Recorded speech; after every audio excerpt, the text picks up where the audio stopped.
ஒரு நிமிஷம் மேலே தள்ளிடாதீங்க. மெதுவோட வீடியோ ஒன்று போட்டிருந்தேன், அது ஒரு 1.5 மில்லியன் போயிட்டு எல்லாரும் கமெண்ட்டில் மாவு அரைச்சி காட்டுங்கன்னு கேட்டிருந்தீங்க. அவங்களுக்கான பதிவு தான் இது.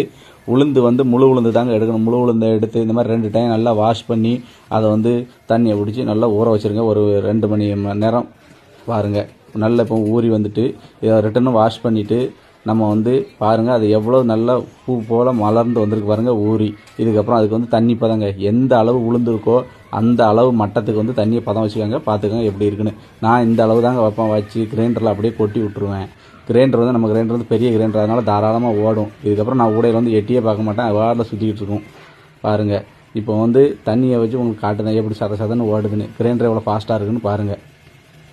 இப்போ வந்து மாவு வந்து நல்லா பொங்கி இருக்குது, இன்னும் அரைக்கணும்.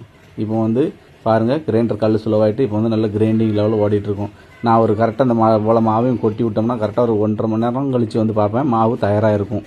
இந்த பதம் தாங்க. பாருங்கள் எடுத்து இப்படி விடுதேன், நல்லா கட்டியாக இப்படி வந்து இருக்குன்னு பாருங்கள். இதுக்கப்புறம் வந்து நம்ம வழக்கம் போல் என்னென்ன சேர்ப்போம், பெருங்காய பவுட்ரு, இஞ்சி, பச்சை மிளகா, கருவேப்பிலை, மிளகு, ஜீரகம் இதை மட்டும் சேர்த்தாலே போதுங்க. அதுக்கப்புறம் அரிசி மாவு, மெயின் அரிசி மாவு தாங்க. அப்போ தான் நல்லா கிறிஸ்பியாக முறுமுறுன்னு வரும்.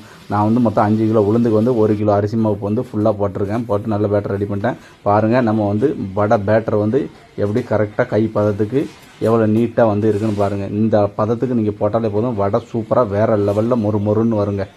மாதிரி வடை மாவை எடுத்து நல்லா உருட்டி அதை வந்து பெருவரில் வச்சு இப்படி அமுக்கி விடணும். அமுக்கி விட்டு ஹோல் வந்து நல்லா பெருசாகும். இப்படி வந்து குத்தக்கூடாது. இப்படி குத்துனா அந்த வடை வந்து போண்டா மாதிரி தான் இருக்கும். வடை வந்து உங்களுக்கு ஷேப் வராது. பாருங்கள் நான் சொன்ன மாதிரி பெருவரில் வச்சு இப்படி அமுக்கி நீங்கள் ஒட்டிங்கன்னா அந்த வடை வந்து ஒன் போல் ஷேப்பாக ரவுண்டாக அழகாக வரும்.